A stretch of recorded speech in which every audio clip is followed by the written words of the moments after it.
মাদারক্স museum 2014 সালে প্রতিষ্ঠিত হয় ইন্ডিয়ার কলকাতা নিউ টাউনে। এটা মাদার তেরেসার নামে নামকরণ করা হয়।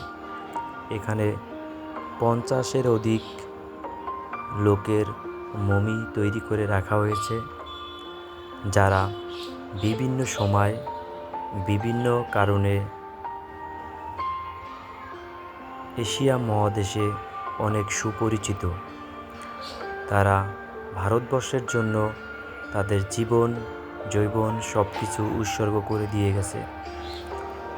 মাদারক্স মিউজিয়ামে যাদের মমি করে রাখা হয়েছে এদের মধ্যে বঙ্গবন্ধু শেখ মুজিবুর রহমান, কাজী নজরুল ইসলাম, রবীন্দ্রনাথ ঠাকুর, মাদার তেরেসা অন্যতম। এদের মধ্যে একজনকে মমি করে রাখা হয়েছে, যার কথা না বললেই নয়।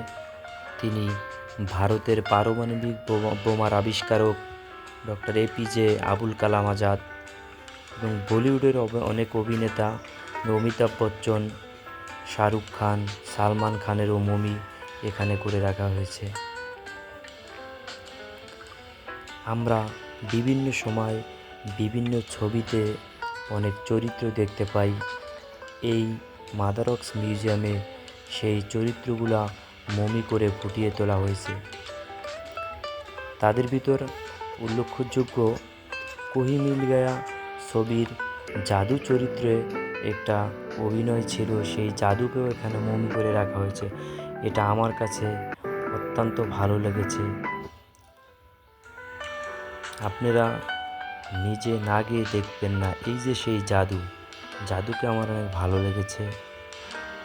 যদি কেউ ইন্ডিয়া যান অবশ্যই মাদারক্স মিউজিয়াম কলকাতা নিউ টাউন যে ঘুরে আসবেন আপনারা মাদারক্স মিউজিয়াম থেকে। জায়গাটা আসলেই সুন্দর এবং মনোমুগ্ধকর। আপনি অবশ্যই ঘুরে আসবেন, আপনাকে আকর্ষণীয় করবে।